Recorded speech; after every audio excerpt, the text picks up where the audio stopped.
Hello दोस्तों, मैं हूं प्रशांत मिश्रा। स्वागत है आपका हमारे चैनल आरएलसी ट्यूटोरियल्स में। फ्रेंड्स, जैसा कि मशीन की जो सिंक्रोनस मशीन की लेक्चर्स जो चल रही है, अब तक हमने इसमें बहुत सारी चीज़ों को कवर किया है कि किस तरीके से इस मशीन को कंस्ट्रक्ट किया जाता है। ठीक है, स्टेटर पर क्या क्या कंडीशंस होती हैं, क्या क्या मतलब बाइंडिंग की जाती है, रोटर किस तरीके से डिज़ाइन किया जाता है। और अब तक हमने मोटर और synchronous motor and synchronous alternator के बारे में कोई एक्सप्लेनेशन एक्स्ट्रा नहीं दी थी। और जो चीज़ें हम लेकर चल रहे हैं वो अभी मैक्सिमम सिंक्रोनस जनरेटर या अल्टरनेटर। और मैंने क्या बोला कि जो भी मैथमेटिकल मॉडलिंग हो रही है उसमें आप बस आई ए को नेगेटिव कर दीजिए तो सारी की सारे फार्मूले लगभग आपको मिल जा रहे थे।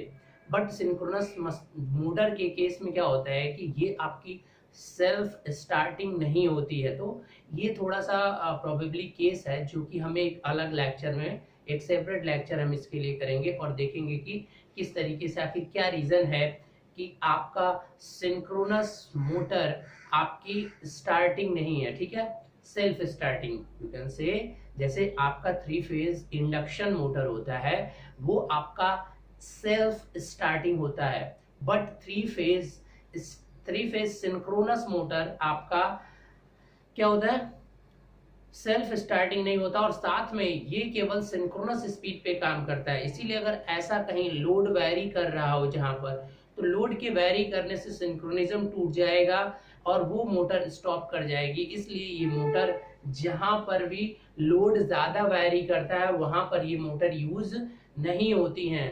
तो बहुत ही स्पेसिफिक एरियाज हैं आपके सिंक्रोनस मोटर के यूज होने की। तो एक सेपरेट लेक्चर हम उस पर लेंगे और ये उसके एप्लीकेशन और वो क्यों सेल्फ स्टार्टिंग नहीं है।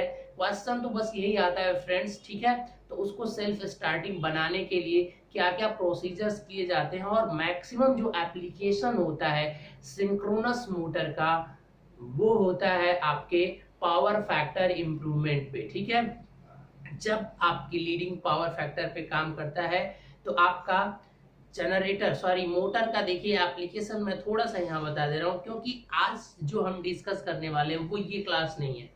आज का जो डिस्कशन है वो है आपका पावर। आपकी डिस्कशन आज की जो भी है वो टोटली डिपेंडेंट है किस पे, power calculation in synchronous generator and motor, मतलब सिंक्रोनस मशीन दोनों के केस में देंगे। ठीक है, पावर कैलकुलेशन आज की जो टॉपिक है आपकी है power calculation in synchronous machine, मतलब दोनों को बारी बारी से देखेंगे। तो पहले हम जनरेटर का केस लेकर देखते हैं कि इसमें पावर क्या होता है। ठीक है, मोटर से रिलेटेड जो चीजें हैं तो यहाँ पर जो वेरिएशन होगा मैथमेटिकली तो मैंने बता दिया कि आपको क्या डिफरेंस होता है दोनों के। ठीक है, और आपने फेजर्स भी देख लिए थे दोनों के क्या होते हैं। ठीक है, तो फेजर्स और वो सारी चीजें अगर मेंशन हो गई तो उसके बाद एप्लीकेशन पे आते हैं, तो डज नॉट मैटर, देख लेंगे। यहाँ पर फिलहाल हम दोनों की पावर कैलकुलेशन की, यानी जो ये मशीन्स होते हैं बड़े बड़े अल्टरनेटर से ही तो आपकी इस समय पावर जनरेट होते हैं। तो पहले हम अल्टरनेटर का देख लेते हैं। अल्टरनेटर का मतलब सिंक्रोनस जनरेटर। तो अगर अल्टरनेटर है आपके पास तो आपको क्या करना है, कुछ नहीं करना है, पावर कैलकुलेट करनी है। तो आप इक्विवेलेंट सर्किट पर फेज वाला बनाइए। क्या होता है जनरली आप जानते हैं, यहाँ से आपकी क्या होती है ई, और ई के साथ साथ इसको कुछ इस तरीके से लिख सकते हैं ई एंगल डेल। और यहाँ पर क्या होता है, एक रेजिस्टेंस होता है और एक रिएक्टेंस होता है। और यहाँ पर हम एज्यूम कर लेंगे कि ये कोई बस है, यानी बस से जब कनेक्ट होता है तो इसका जो मैग्नीट्यूड हो जाता है 1 पर यूनिट और एंगल 0। ठीक है, 1 पर यूनिट होने का मतलब इसको अभी आप v मानिए। ठीक है, तो अब ये v मान जाइए और एंगल 0 हो जाएगा। ठीक है, यानी कहीं से भी आपने इसे कनेक्ट किया, इसके क्रॉस जो वोल्टेज यहाँ पर आया वो है आपका टर्मिनल वोल्टेज। और इसको हमेशा 0 एंगल, क्योंकि इसी को जब हम फेजर ड्रॉ करते हैं when we are comparison any many parameters, then we have to required then we have to required take a reference, ठीक है, जितने भी पैरामीटर्स को आप कंपैरिजन करना चाहते हो तो उसमें से एक को रेफरेंस आपको मानना पड़ेगा, समझ रहे हैं ना। तो एक को आप रेफरेंस जब मानोगे तभी आप ये चीजें कर पाओगे। लग रहा शॉर्ट सर्किट हो जाएगी, एक मिनट।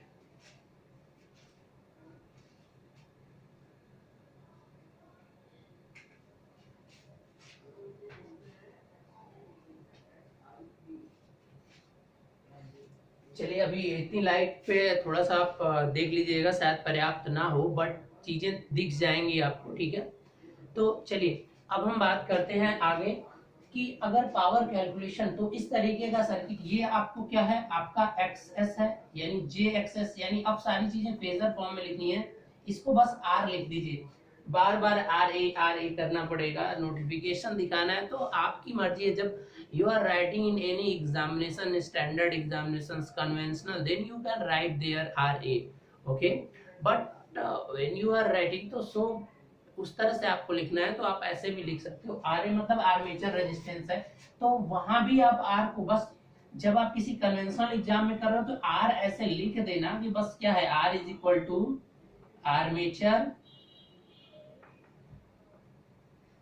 आर्मेचर रेजिस्टेंस, ठीक है।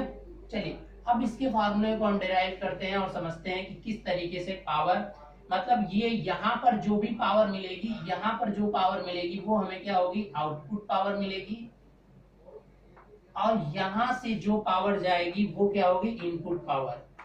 तो इन दोनों के दोनों पावर का हमें क्या करना है, कैलकुलेशन करना है।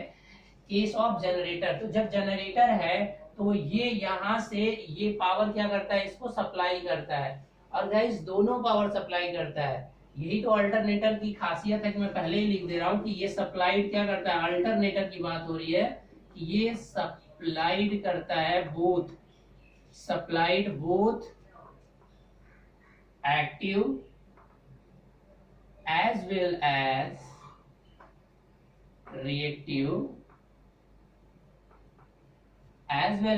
reactive power। आई होप आप समझ गए होंगे। तो चलिए हम देखते हैं कि कितना पावर सप्लाई करेगा, इनपुट से कितना जाएगा और आउटपुट पर कितना जाएगा। ये पर फेज की बात हो रही है, तो पावर भी जब निकलेगी आपकी तो सारी की सारी ये पावर जो कैलकुलेट हो रही हैं ये पर फेज पावर है। तो अगर थ्री फेज आपको निकालना है तो that's depending on the connection of the stator winding, if means you are connecting that winding in star, otherwise you can connect this winding what delta, but mostly prefer in star, you know what is the reason beside it, okay। तो अब हम बात करते हैं इसके आगे, power calculation करना है। अब इसमें जो करंट जा रही है उसको मान लीजिए आई आर्मेचर, केवल आई ए मान लीजिए।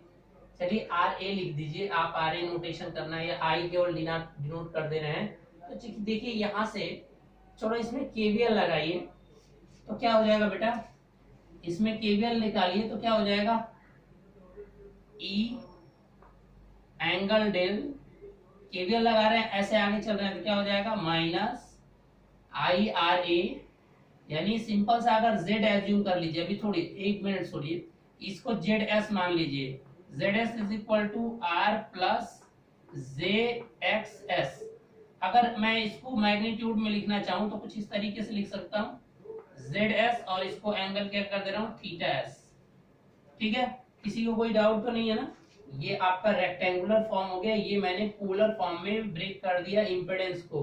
तो इम्पिडेंस एंगल भी आप जानते हैं कि किस तरीके से ड्रॉ होता है, किसी का भी इम्पिडेंस एंगल हो, ये आपकी क्या होती है, ZS होती है। ये तो ये आपका क्या हो गया R, और ये क्या हो गया XS, तो यही है, और यही आपका क्या हो गया थीटा S, ये 90 डिग्री।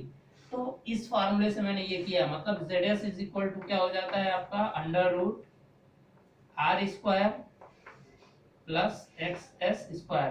तो ये चीजें सबको पता है, तो ये एक इम्पिडेंस ट्रायंगल भी मैंने बता दिया। अब चलिए इसमें आप केवीएल लगाइए, केवीएल लगाने से आपको क्या मिलेगा कि E angle del minus current इधर जा रही है तो सीधे बस करंट और सबका फेजर लिखिए, आई एंगल को मान लीजिए फाई लैग कर रहा है तो इसको नेगेटिव कर दीजिए यहाँ पर कुछ इस तरीके से, और इनटू क्या हो जाएगा ZS पूरा कर दीजिए पूरे को ZS, और एंगल क्या हो जाएगा theta S, synchronous impedance angle. और उसके बाद ये वाला आ जाएगा minus V angle 0 is equal to 0। तो यहां से जो वेक्टर चलिए फेजर के फॉर्म में इसको लिख दिए, तो ये क्या मिलेगा, इसको इधर कर दीजिए, तो फाइनली आपको मिलने वाला ये है कि E angle del minus V angle 0 divided by ZS angle theta S। यहां तक किसी को डाउट है? ये फेजर है, पूरा का पूरा फेजर फॉर्म में आया है, समझ रहे हैं ना, आई का फेजर है आप, ठीक है। केवीएल लगा दे, मतलब ये करंट चाहिए तो ये वोल्टेज माइनस ये वोल्टेज डिवाइडेड बाय इंपेडेंस, इस तरीके से। मतलब क्या है कि कुछ नहीं किया मैंने, यहाँ पर नेटवर्क यूज किया, सिंपली केवीएल लगाया है इस लूप में, तो हमें ये रिजल्ट मिल गया है। तो अब एक बात बताइए कि इसको थोड़ा सा मैं एक्सपेंड कर रहा हूं और इस तरीके से भी लिख सकता हूं, ई एंगल डेल, इसको एक बार इसके साथ कर दीजिए तो ZS angle theta S minus एक बार इसके साथ कर दीजिए angle 0 degree divided by ZS angle theta S। किया जा सकता है कि नहीं? ठीक है, तो अब इसको इस तरीके से भी लिख सकते हो E बाई ZS, और ये जब ऊपर जाएगा तो ये क्या बन जाएगा del minus theta S minus same ऐसे ही मैग्नीट्यूड को एक जगह एंगल को एक जगह कर दीजिए ZS, और यहाँ एंगल ये ऊपर जाएगा तो केवल माइनस थीटा S हो जाएगा। जब एंगल नीचे से ऊपर जाएंगे तो वो माइनस थीटा S हो जाएंगे। तो आप इस तरीके से भी आप कर सकते हो। तो ये आई हो गया, और जब आप एपीरिएंट पावर जब कहीं भी यूज करते हो, सारी ये तो आई है ना, एपीरिएंट पावर अगर इस साइड चाहिए तो हम वी आई कॉन्जुगेट करते हैं। तो पहले ही आप क्या करिए कि यहाँ पर कॉन्जुगेट की वैल्यू निकालकर उसे इक्वेशन 1 मान लीजिए। अगर आई इतना है वेक्टर के फॉर्म में, तो आई बार जो वेक्टर फॉर्म कॉन्जुगेट, ये कॉन्जुगेट वैल्यू है, तो कॉन्जुगेट में बस क्या हो जाता है, एंगल नेगेटिव हो जाता है। तो यहाँ पर जो ZS था angle del minus theta S है, तो इसको अपोजिट कर दीजिए, थीटा एस माइनस डेल कर दीजिए। Is it clear? और माइनस ये तो ऐसे ही रहेगा V डिवाइडेड बाई ZS, और ये एंगल माइनस था तो अब प्लस बन जाएगा, क्योंकि आप कॉन्जुगेट वैल्यू लिख रहे हो। इसको मान लीजिएगा इक्वेशन नंबर 1। तो इस तरीके से आपने इसमें कितनी करंट फ्लो हो रही थी वो फेजर फॉर्म में ही आपने, मैग्नीट्यूड और एंगल दोनों है, that is mean phasor form. तो यहां तक आपने फाइंड कर लिया।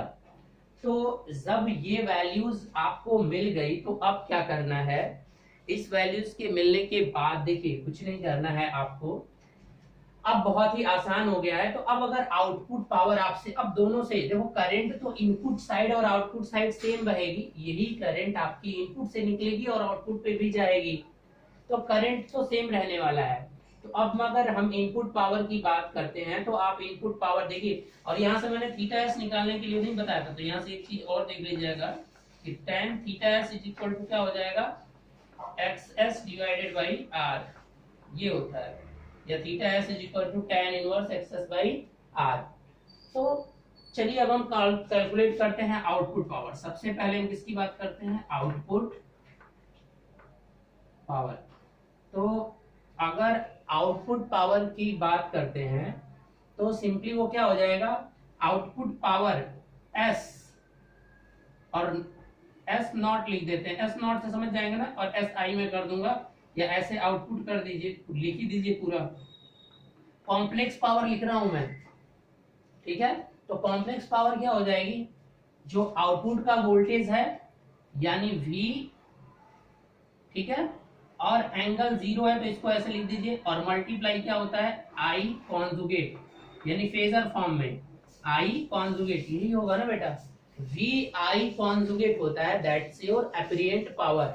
अब इसी से आप सॉल्व कर दीजिए। देखिए S आउट यहाँ पर V, यानी V और एंगल 0 है, तो यानी इसके पास केवल मैग्नीट्यूड है, तो इस मैग्नीट्यूड से हर जगह क्या कर दीजिए, इसमें मल्टीप्लाई कर दीजिए।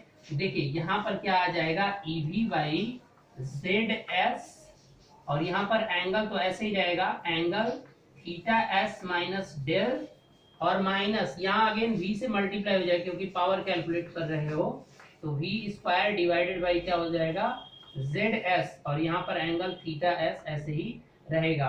तो ये आपकी अपरिएंट पावर आउटपुट पे मिल गई है, लेकिन आपको अपरिएंट पावर नहीं चाहिए होती है, ठीक है। अब अपरिएंट पावर की जगह आपको चाहिए एक्टिव और रिएक्टिव पावर। तो एक्चुअली में जो मिल चुका है तो एनफ है, बस इसी एंगल के साथ अगर कोसाइन यूज कर लोगे, इनके बीच का एंगल का अगर कोसाइन यूज करते हैं तो वो एक्टिव पावर बन जाता है। अगर जो एंगल होती है उसके बीच का अगर साइन लेते हो तो आपकी क्या बन जाती है, रिएक्टिव पावर बन जाती है। देखिए मैं पी नॉट अब कर रहा हूँ, पी नॉट करने का मतलब क्या हुआ, output active power. Active power अगर लिखना है तो आपको हो जाएगा ईवी बाई जेड एस, और यहाँ पर क्या हो जाएगा cos theta S minus del, okay, minus v square divided by Z S, और यहाँ पर क्या हो जाएगा कॉस थीटा एस। अब सेम अगर आपको Q नॉट निकालना है तो क्या हो जाएगा EV divided by Z S, और यहाँ पर क्या हो जाएगा बस sine and theta S minus del, ठीक है, और यहाँ पर minus v square divided by Z S, और यहाँ पर क्या हो जाएगा sine theta S. Theta S जो है इम्पीडेंस एंगल है। तो ये जो दो फार्मूले आपको निकल कर आ रहे हैं यही आपके लिए इंपॉर्टेंट बन गए आउटपुट पावर और आउटपुट एक्टिव और रिएक्टिव पावर के लिए। नीचे दिख रहा है ना, हाँ ठीक है। चलिए अब हम आगे बढ़ते हैं और ये चीजों को थोड़ा सा मिटाते हैं, इधर हम आगे बढ़ाते हैं इसे। तो देखिए अब ये पावर तो मिल गई, लेकिन ऐसे पावर अगर पूरी चीजें वैल्यू दिया है सब कुछ तो आप इस तरह से कर लेंगे। और ई की वैल्यू कैसे निकालेंगे आपको पता है। ई की वैल्यू निकालने के लिए कल मैंने फार्मूला आपको बताया था कि अगर आपके पास कैल्सी नहीं है पोलर फॉर्म वाली तो आप किस तरीके से नॉर्मल कैल्सी से फाइंड आउट करोगे। मैंने प्रूव नहीं किया था बट मैंने प्रोवाइडेड कर दिया था आपको फार्मूला। लेकिन यहाँ पर थोड़ा सा अगर यहाँ पर एक कंडीशन दी जाती है कि अगर आपका जो रोटर रेजिस्टेंस को क्या कर दीजिए, यहाँ से केस 1 अराइज होता है, केस अराइज होती है 1, मतलब क्या है कि इफ आर जो है वो क्या हो, नेग्लिजिबल हो, क्योंकि आपका एक्सेस ज्यादा से ज्यादा होता है ना, access greater than R A होता है आर, तो इसलिए हमने क्या कर लिया कि आर को नेग्लेक्ट मान लिया, तो हमारा जो कैलकुलेशन या जो पावर है वो बहुत ही इजी हो जाती है। तो मैक्सिमम केसेस में ऐसा किया जाता है। तो देखिए जब हम ऐसा करेंगे तो क्या होगा, जब आर 0 हो जाएगा तो उस समय जरा थीटा एस बताइए। Theta S is equal to क्या होता है बेटा, tan inverse X S by R. अगर आर 0 हो गया मतलब ये इनफाइनाइट, मतलब थीटा कितना हो जाएगा 90 डिग्री, मतलब प्योरली इंडक्टिव सर्किट हो गए, केवल एक्सेस होगा, मतलब ओनली एक्सेस प्रेजेंट। और यही केस आपकी बहुत बार एग्जामिनेशंस में आते हैं, जितने भी न्यूमेरिकल्स आते हैं तो मैक्सिमम में R0 ही होता है। जब भी हम सिंक्रोनस मशीन की मॉडलिंग उसके इक्विवेलेंट सर्किट से की जाती है तो हमेशा केवल एक्सेस वाला टर्म ही रहेगा, मैक्सिमम न्यूमेरिकल इसी पे, क्योंकि RA की वैल्यू बहुत कम होती है और उससे कोई इतना इफेक्ट आता नहीं है। और अगर उसी को कंबाइन कर लोगे तो देखो कैलकुलेशन कितना लंबा हो जा रहा है, लेकिन अभी देखिए मैं उसे हटाऊंगा तो कितना इजी पावर दोनों आ जाएंगी। तो चलिए अब यही वैल्यू आप इसमें रख दीजिए, यानी थीटा जहां जहां है वहां वहां, और जेड अब किसके इक्वल टू हो जाएगा, यानी अब जेड एस जो है वो केवल किसके हो गया, एक्सेस के इक्वल टू हो गया, यानी इस केस के अकॉर्डिंग। तो देन क्या हो जाएगा, उस कंडीशन में आपका जो पी नॉट आउटपुट पावर जो होगी, अब देखिए यहाँ ईवी तो रहेगा ही, और ये ईवी जो है ना बेटा ये पर फेज वैल्यू है, और ये जो पावर कैलकुलेट हो रही है ये भी पर फेज वैल्यू है। तो कोई भी इसमें आप डाउट मत रखिएगा, ठीक है, कि पर फेज है, ये मैं लिख नहीं रहा हूं। तो अब यहाँ पर केवल क्या हो जाएगा, एक्सेस हो जाएगा, जेडएस नहीं लिखना होगा, और यहाँ पर कॉस, देखिए यहाँ पर क्या हो जाएगा कॉस, और इसकी जगह क्या पुट कर देना है 90, तो ये हो जाएगा 90 माइनस डेल, और बीच में माइनस तो रहेगा, ये v स्क्वायर बाई क्या हो जाएगा एक्सेस हो जाएगा, और वहां पर cos, तो यहाँ पर क्या हो जाएगा cos 90 डिग्री, क्योंकि थीटा एस की वैल्यू आपको मिल चुकी है। तो अब जरा बताइए यहाँ से पी नॉट कितना हो जाएगा, ये हो जाएगा आपका ई v by X S cos 90 minus theta, तो क्या हो जाएगा बेटा साइन थीटा, मतलब साइन डेल हो जाएगा। ठीक है, और cos 90 की वैल्यू क्या होती है, जीरो होती है, तो ये पूरा फैक्टर क्या हो जाएगा, जीरो हो जाएगा। यानी अब जो पावर का फार्मूला निकल कर आ रहा है, देखिए कितना आसान हो जा रहा है, मतलब कुछ इस तरीके का मिल रहा है, मतलब ये P naught is equal to P max और साइन डेल, मतलब डेल के फॉर्म में अगर इसका हम रिप्रेजेंटेशन करें तो यहां से जो मैक्सिमम वैल्यू निकल कर आ रही है P max is equal to कितना हो जाएगा, E we divided by X S, यानी मैक्सिमम पावर की वैल्यू इतनी है। तो इसे दूसरे तरीके से, यानी कुल मिला के ये जो पावर डायग्राम, पावर सर्कल जो बन रही है, ये एक क्या बनेगी, एक साइनोसोडल फंक्शन बनेगा। तो अभी हम उसे भी देख लेते हैं। तो चलिए उस साइड वाला मिटाते हैं, ठीक है, क्योंकि अब उसमें करंट की जरूरत हमें अभी इनपुट साइड का पावर कैलकुलेट करते समय भी मिलेगा। ठीक है, तो चलिए अभी हम थोड़ी चीजें और देखते हैं यहाँ से कि जो मैक्सिमम पावर मिली है उसके साथ क्या करना है। देखिए ये आपको नॉर्मली फार्मूला आपको क्या मिल गया, P naught is equal to induced EMF, मतलब जो जनरेट होगा आपका, और terminal voltage divided by X S और साइन डेल लोड एंगल। तो अगर यदि आपका डेल इज इक्वल टू क्या हो गया 90 डिग्री हुआ, तब आपको ये पावर जो होगी पी नॉट क्या होता, तब उस समय P naught is equal to किसकी हो जाएगा, मैक्सिमम पावर उस समय क्या होगी, जनरेट होगी, मतलब जनरेट तो नहीं मेरी डिलीवर होगी, लोड को मैक्सिमम पावर मिलेगा। बात आ रही समझ में। तो इस समय आपको क्या करना पड़ेगा, यानी पी मैक्स आपको पहले मैंने दो तरीके से बता दिया इसे। तो यहाँ पर क्या हो जाएगा, पी मैक्स साइन डेल 90 हो जाएगा तो 1 हो जाएगी value, E we divided by X S, तो ये आपकी मैक्सिमम वैल्यू होती है। और ओवरऑल डेल और पी के बीच में कुछ साइनोसोडल फंक्शन बन रहा है, तो जब हम इसे पी, यानी ये आपका पावर है और ये मैंने क्या ले लिया एक्सिस डेल का ले लिया, तो कुछ इस तरीके का साइनोसोडल मिलेगा। देखिए मैंने हाफ बना दिया, मतलब एक पॉइंट पर यहाँ पर जो जाएगी ये आपकी क्या होगी, पी मैक्स होगी, और इस पी मैक्स की वैल्यू आपको पता है कितनी होती है, और जहां पर पी मैक्स होगा वो वहां पर डेल मैक्स होगा, यहाँ पर डेल जीरो है। तो इस तरीके से क्या, जैसे जैसे डेल की वैल्यू बढ़ती जाएगी वैसे वैसे आपकी पावर क्या होती जाएगी, इंक्रीज करती जाएगी। ठीक है, और ये डायग्राम तब है करेक्ट कब, जब आपने आरए को नेग्लेजिबल एज्यूम कर लिया है, और उसके बाद से फिर अगर लोड एंगल बढ़ने लगा ज्यादा, तो फिर वो क्या हो जाएगी, पावर फिर क्या होने लगेगी, डिक्रीज होने लगेगी, क्योंकि साइनोसोडल था। तो इस तरीके का आपको डायग्राम देखने को मिलेगा। बात आ रही समझ में। तो आउटपुट पावर और डेल के बीच में ये आपका पावर कर्व बोला जाता है। ठीक है, तो आप इस तरीके से समझ सकते हैं। अब क्वेश्चन ये आता है कि जब ये मैक्सिमम पावर डिलीवर करेगा, ठीक है, तो उस समय डेल 90 होना चाहिए। तो एट मैक्सिमम पावर, जब मैक्सिमम पावर डिलीवर हो रहा है, यानी पी नॉट मैक्सिमम है, एक्टिव पावर की बात हो रही है, तो उस कंडीशन में क्यू नॉट क्या होगा। यहां पर एक क्वेश्चन में यहां लिख रहा हूं कि एट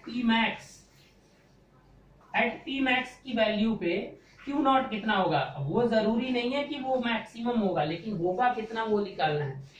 एट पी मैक्स आपका रिएक्टिव पावर कितना होगा, वो मैक्सिमम नहीं होगा, कितना होगा वो निकालना है। तो मैक्सिमम की जो कंडीशन थी आप वो रिएक्टिव पावर वाले में रख दीजिए। तो रिएक्टिव पावर चूंकि पी नॉट यहाँ से मिल चुका है, तो रिएक्टिव पावर यहाँ से क्या मिलेगा, पहले तो रिएक्टिव पावर निकाल लीजिए ना बेटा। तो चलिए इसे हम अभी देखते हैं इधर बाद में। चलिए ये हो गया है, नहीं हुआ है तो स्क्रीनशॉट ले लीजिएगा।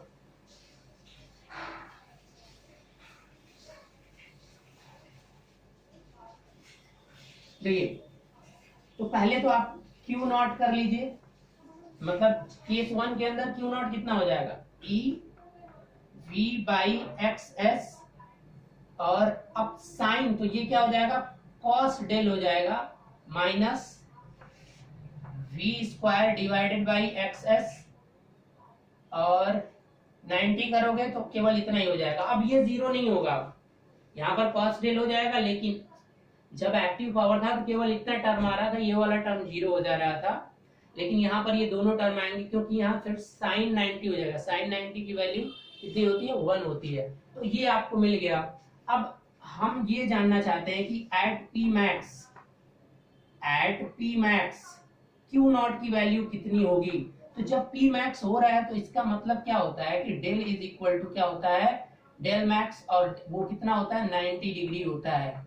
ठीक है ना, डेल मैक्स जो होगा वो पी मैक्स पे यहाँ पर क्या होता है, 90 degree.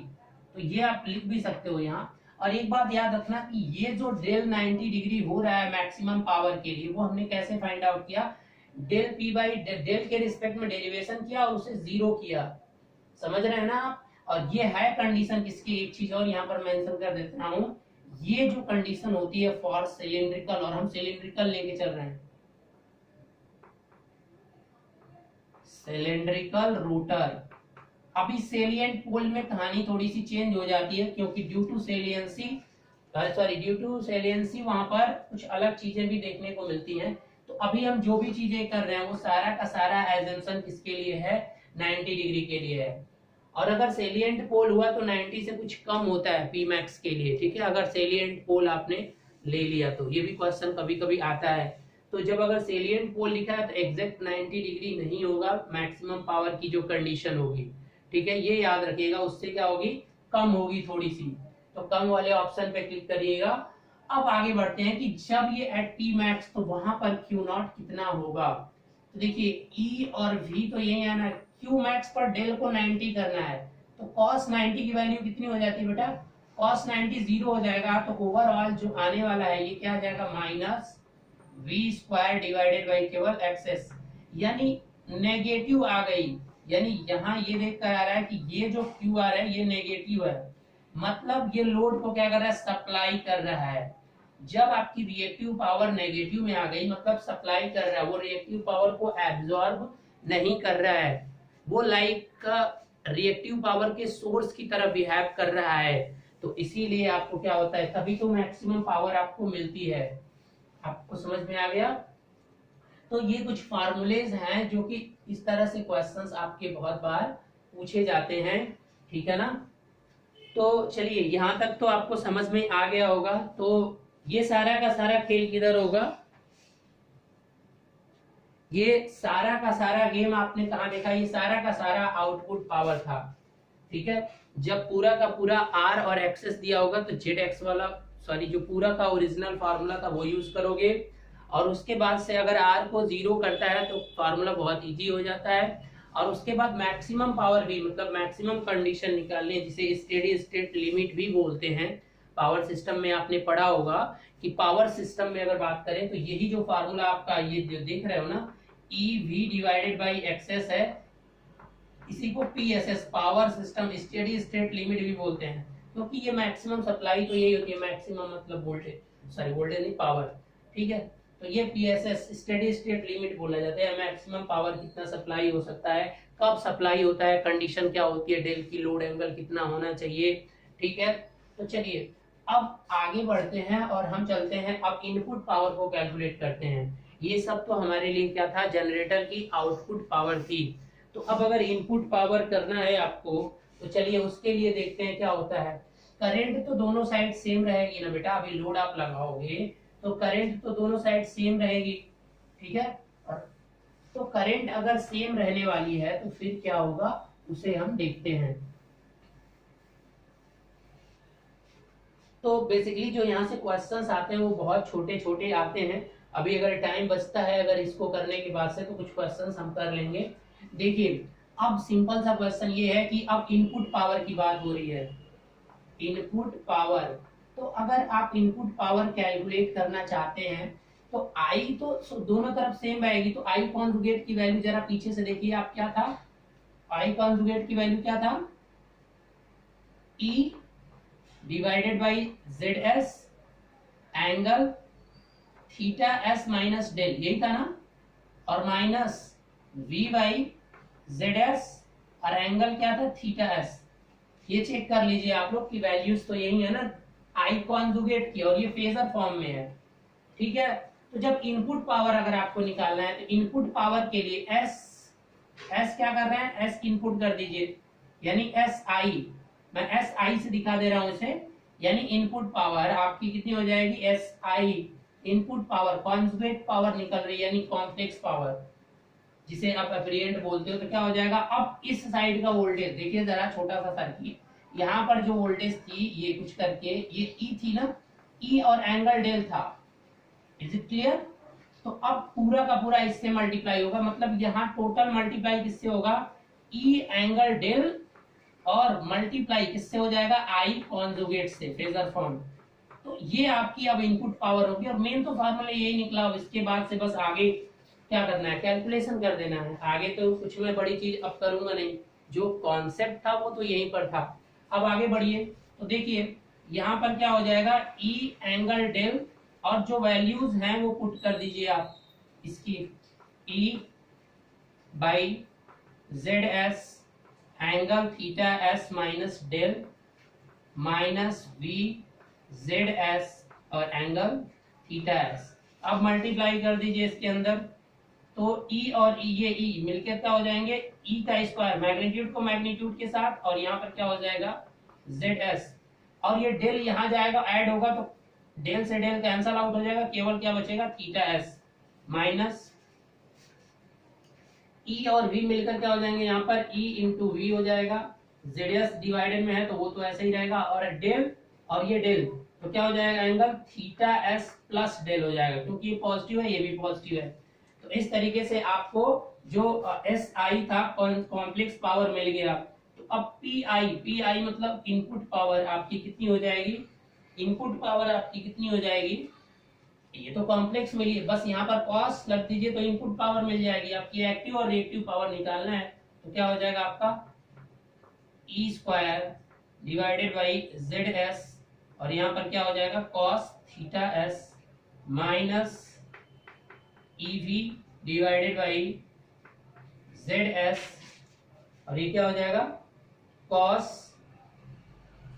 Theta S plus del. ठीक है, अब अगर आप क्यू इनपुट निकालना चाहते हैं तो क्या हो जाएगा, ई का square divided by Z S, और ये कॉस की जगह क्या हो जाएगा sine theta S minus e v by Z S और sine theta S plus del. तो ये जो फार्मूला देख रहे हो ये इनपुट पावर के लिए आ गया। तो अब यहां पर सेम वही कंडीशन कर दीजिए कि इफ आर को क्या कर दीजिए नेग्लेजिबल 0 कर दीजिए, तो आपको पता है कि डेल कितना हो जाएगा 90 डिग्री, और जेड एस की जगह क्या हो जाएगा केवल एक्सेस, मतलब प्योरली रिएक्टिव सर्किट बन गई। तो इस कंडीशन में इनपुट और आउटपुट पावर क्या हो जाएंगे, इनपुट एक्टिव पावर कितना हो जाएगा आपका ई स्क्वायर बाई एक्सेस, और cos थीटा एस आपका कितना बन जाएगा, theta S is equal to 90 होगा ना, तो ये 90 बन गया। cos 90 की वैल्यू कितनी होती है बेटा, cos 90 की वैल्यू क्या हो जाएगी 0, तो ये वाला पूरा का पूरा टर्म क्या हो जाएगा 0 हो जाएगा, यानी पी आई क्या हो जाएगा, ये वाला टर्म होगा ही नहीं। और यहां पर क्या मिलेगा minus e we divided by Z S, और क्या हो जाएगा cos थीटा एस मतलब 90 प्लस डेल, यानी cos 90 प्लस डेल हो जाएगा। तो अब देखिए कि जो इनपुट पावर मिलेगी वो क्या हो जाएगी ईवी बाई जेडएस की जगह तो एक्सेस हो गया ना, अब एक्सेस cos 90 प्लस थीटा, तो माइनस साइन थीटा होता है, तो वो माइनस इसको फिर क्या कर देगा प्लस कर देगा, और यहां पर क्या हो जाएगा साइन डेल। तो देख रहे हैं एक्टिव पावर दोनों में सेम आ रहा है, क्यों, रीजन कोई बता सकता है। इनपुट साइड का जब हमने रेजिस्टेंस को 0 किया तो इनपुट साइड का जो पावर था एक्टिव पावर, और आउटपुट साइड का पावर, यानी व्हेन R इक्वल टू 0 था तो उस समय जो पी आई था वो पी नॉट के क्या था इक्वल था। क्यों, क्योंकि जब रेजिस्टिव एलिमेंट नहीं है तो कोई भी ड्रॉप नहीं ऑकर होंगे, मतलब कोई भी लॉसेस होंगी ही नहीं ना, लॉसेस तो केवल रेजिस्टेंस के थ्रू ही होती हैं, तो लॉसेस वाला कंपोनेंट ही आपने हटा दिया, तो इसलिए एक्टिव पावर में कोई भी चेंजेस देखने को नहीं मिलेगा।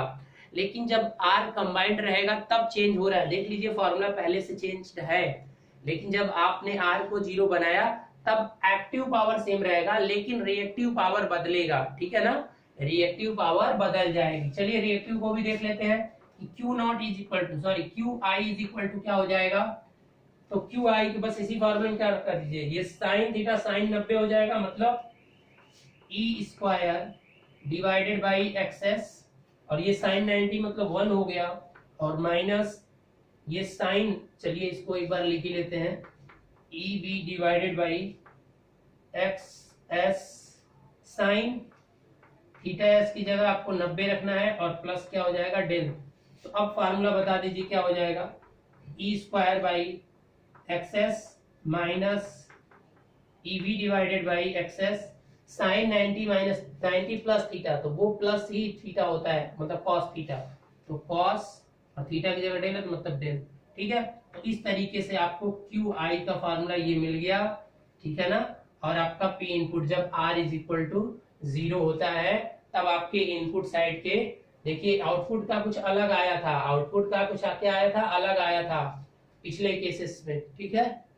तो आई होप कि यहां तक आप समझ गए होंगे। अब एक और केस की, यहां पर जो ये पावर है जो यहां पर इस केस में देख रहे हैं, तो अगर आप चाहते हैं कि ये पावर आपको मैक्सिमम मिले तो क्या करना पड़ेगा, इसके मैक्सिमम के लिए तो सेम वही कंडीशन होगी, डेल को क्या रखना पड़ेगा 90, जब यहाँ डेल को 90 कर दोगे तो ये 0 और ये ई स्क्वायर बाई एक्सेस, तो इस समय पॉसिबिलिटीज नहीं है, मतलब ज्यादा से ज्यादा पावर तभी सप्लाई होता है किसी भी लोड को जब वो रिएक्टिव पावर वाला सोर्स जो है ना वो कंज्यूम ना करके सोर्स की तरफ बिहेव करे। तो सोर्स का मतलब कॉस डेल, अगर ये टोटल का टोटल क्या आ गया 90 डिग्री आ गया, तब आपकी ये पावर हो सकती है। आप स्क्रीनशॉट इसका ले लीजिए, ठीक है।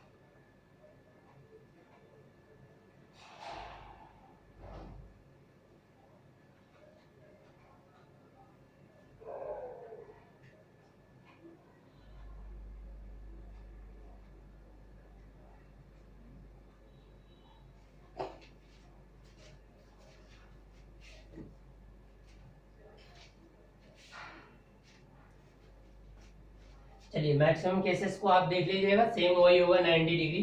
लेकिन अभी एक केस आपको बाकी रह गया था दोनों में, उसे थोड़ा सा देख लेते हैं, वो छूट गया था, मुझे लगा कि हो गया है लेकिन हुआ नहीं है। तो इस तरीके के सारे फार्मूले तो आपने पढ़ लिया, अब मैं सारे फार्मूलों को एक जगह लिखता हूँ और एक ही पेज पे आपको सारी चीजें प्रोवाइड करा देता हूँ। चलिए अब आपको जो पी नॉट मिलेगा, मैं सीधे पी नॉट और वो लिखता हूँ। पी नॉट आपका क्या होता है, normal formula EV by Z S cos theta minus del, theta S कर दीजिए जब आपने एस लिया है तो, और minus V square by Z S, और क्या हो जाएगा कॉस थीटा एस, ठीक है। ये आउटपुट को लिख रहा हूं क्योंकि मैक्सिमम हम लोड आउटपुट साइड पे कनेक्ट करते हैं तो हमें आउटपुट की ज्यादा रिक्वायरमेंट होती है, और ये मैं इनपुट साइड के लिए इधर लिख दे रहा हूं। तो अब पी इनपुट क्या होता है जरा बताइए, पी इनपुट क्या होता है, पी इनपुट जो होगा वो आपका फार्मूले में क्या आया था, अभी जो आपने लिखा था इसका अपोजिट हो जाता है ना यहाँ, मतलब e square divided by Z S, और यहाँ पर क्या आया था cos theta S minus e we divided by Z S, और क्या आएगा कॉस ये थीटा एस प्लस डेल बन गया था, ठीक है। ये यहां चला गया था, ये यहां चला गया था, लेकिन ये प्लस प्लस बन गया था, बस ऐसा कुछ हुआ था, ठीक है। तो अब क्यू नॉट क्या होता है, Q naught is equal to होता है आपका सेम फार्मूला रहेगा EV divided by Z S, बस यहाँ पर साइन आ जाएगा, यहाँ तो कोई टेंशन ही नहीं है, theta S minus del minus V square by Z S sine theta S. अब यहाँ पर क्यू इनपुट क्या हो जाएगा, ये भी सेम हो जाएगा, ई स्क्वायर डिवाइडेड बाई और जेड एस और ये कॉस की जगह क्या हो जाएगा, sine theta S minus e v by Z S, sorry ठीक है जेड एस, और यहां पर क्या हो जाएगा sine theta S plus del. तो ये तो नॉर्मली जो हमने डिराइव किया था जब सब कुछ एक साथ था, सब कुछ मतलब ये पूरा एग्जैक्ट फार्मूला है। अब इस फार्मूले में मैंने मैक्सिमम कंडीशन नहीं बताई थी। देखिए अगर यहाँ पर पी नॉट की मैक्सिमम कंडीशन चाहिए फॉर मैक्सिमम पी नॉट, मतलब डेल को जीरो नहीं किया, सॉरी आर को जीरो अभी हमने नहीं किया है, तो उसी कंडीशन में अगर कोई पूछता है कि फॉर मैक्सिमम पी, अब इसी कंडीशन में फॉर पी मैक्स, ठीक है पी नॉट मैक्स कर दीजिए, फॉर पी नॉट मैक्स के लिए क्या कंडीशन यहाँ बनेगी, तो देखिए क्या करना पड़ेगा कि आपको del P naught divided by del से क्या करना पड़ेगा, डिफरेंशिएट करना पड़ेगा और फिर उसे जीरो करना पड़ेगा। तो आप पूरे इस सिस्टम को करके और फिर आप करके देख लीजिएगा, ठीक है। बहुत छोटी, इतनी कोई बड़ी चीज नहीं है क्योंकि थीटा एंगल यहाँ है ही ऑलरेडी, तो आप बहुत आसानी से कर सकते हो।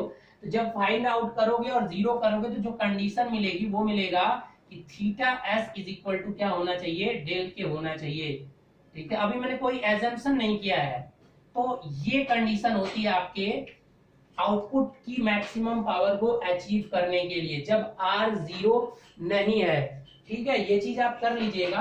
तो अगर पी मैक्स कोई पूछता है कि वो वैल्यू कितनी होगी, तो पी नॉट मैक्स जो होगी वो कितनी हो जाएगी, बस जहां जहां थीटा एस है वहां पर डेल रख दीजिए।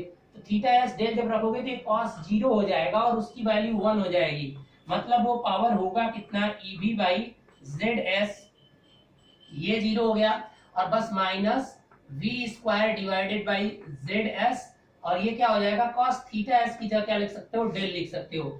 तो जो मैक्सिमम पावर होगी वो ये होगी जब आपने आर को नेग्लेजिबल नहीं किया है।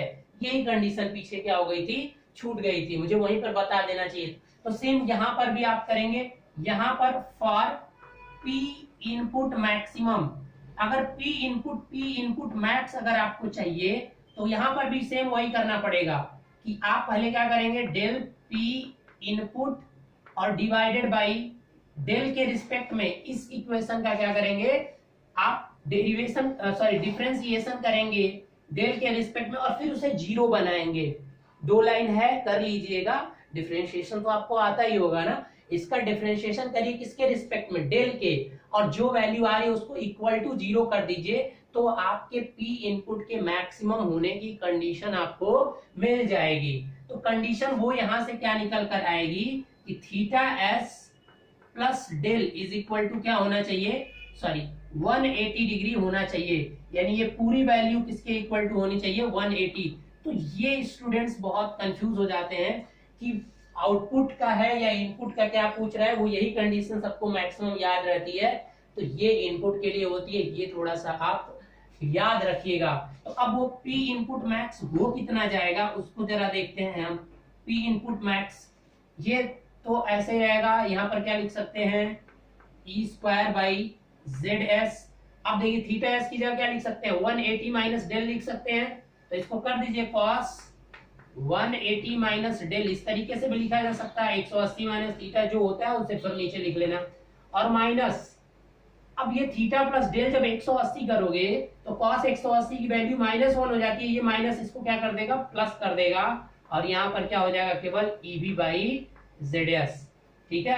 अब cos 180 माइनस थीटा यानी 180 AS, यानी cos का 180 तो 180 ही रहेगा, अब AS यानी ये माइनस ये नेगेटिव हो जाएगा। तो इस तरीके से जो वैल्यू दिया होगा उसके अकॉर्डिंग आप कर लेना, इतना इसे और सिंप्लीफाई करने की जरूरत नहीं है। या तो आप थीटा एस ही रहने दो ना, यहाँ पर आप क्या रहने दो, cos थीटा एस ही रहने दो, क्योंकि थीटा एस तो आसानी से मिल जाएगा, डेल नहीं दिया है तब भी तो ये चीजें निकल जाएंगी। अब यहाँ से अगर आप चाहो तो इसे और वेरीफाई कर सकते हो, ठीक है। टाइम देखते हैं कितना हुआ, ये अलग प्रोसीजर है। तो ये सारे फॉर्मूलाज हैं। अब अगर R 0 हो जाए तो उसको मैं एक साथ लिख रहा हूं ताकि आप एक स्क्रीनशॉट ले लेंगे और अच्छा हो जाएगा आपके लिए। अगर R 0 हो जाएगा तो उस समय जो P इनपुट होगा वो क्या हो जाएगा, केवल EB डिवाइडेड बाई, क्योंकि ये 0 होने का मतलब क्या हुआ कि थीटा एस कितना हो गया, 90 डिग्री हो गया। तो अब EB बाई क्या हो जाएगा, XS हो जाएगा और केवल कितना आएगा, साइन डेल आएगा। अब साइन डेल आ गया तो अब क्या होगा, 90 डिग्री माइनस 90 कितना होगा, अब अगर आउटपुट का लिख रहा हूँ ना, मैं लिख तो आउटपुट का पी नॉट। अब क्यू नॉट कितना हो जाएगा, क्यू नॉट हो जाएगा आपका ईवी बाई एक्सएस और साइन थीटा माइनस डेल है ना, तो ये क्या आ जाएगा cos del minus we by XS. ठीक है, ये चीज आप इस तरह से देख लीजिएगा कि केवल क्या हो जाएगा V square by XS, V square by XS, और यहाँ पर कोई चीजें नहीं आने वाली हैं। तो ये दो फार्मूले हो जाएंगे। और अगर पी नॉट मैक्स चाहिए, अगर पी नॉट, अब यहाँ पर पी नॉट अगर मैक्स चाहिए, देन डेल क्या होना चाहिए 90 डिग्री होना चाहिए सिलिंड्रिकल के लिए। और वो पी नॉट मैक्स अब कितना हो जाएगा, जब आर को 0 कर दिए तो केवल ई वी बाई एक्स एस। नीचे दिख रहा है नहीं दिख रहा है, चलिए दिख रहा है, वो एक्सेस है, आप देख लीजिएगा एक्सेस है। ठीक है, अब यहाँ पर अगर आप क्या करते हो, आर को क्या करते हो 0 करते हो, तो अब क्या हो जाएगा आपका पी इनपुट उस समय क्या हो जाएगा 0 कर लीजिए ना बस यहाँ पर, तो theta S is equal to कितना हो जाएगा 90 डिग्री हो जाएगा। तो 90 डिग्री करते ही यहाँ पर क्या हो जाएगा, ये cos 90 की वैल्यू 1 होती है। तो अब ये हो जाएगा formula E square by Z S की जगह एक्सेस हो जाएगा, क्योंकि आर तो 0 हो गया। तो माइनस कॉस यहाँ पर क्या हो जाएगा 90 प्लस थीटा, तो अब ये क्या हो जाएगा आपका E V divided by Z S, और वो 90 प्लस डेल हो जाएगा। तो cos 90 प्लस डेल तो क्या हो जाता है cos 90 plus del plus 90 plus theta. तो cos ना, अच्छा सही लिख रहा हूँ ना, ठीक है, cos 90 प्लस थीटा जब आप रखेंगे तो क्या हो जाएगा, वो आपका इसको पॉजिटिव कर देगा और क्या हो जाएगा साइन डेल हो जाएगा। कुछ इस तरीके की चीजें आएंगी। अच्छा ये cos 90 की वैल्यू 0 हो जाती है, ये वैल्यू नहीं आएगी ना, मैं कह रहा हूँ कुछ नई चीजें क्यों आ रही हैं। तो देखिए पी नॉट आपका पी इनपुट भी उतना ही आ रहा है जितना ये आया था, वो पहले बताया था, अभी कंफ्यूज हो गया। चलिए अब क्या हो जाएगा, क्यू इनपुट निकाल दीजिए। तो क्यू इनपुट कितना हो जाएगा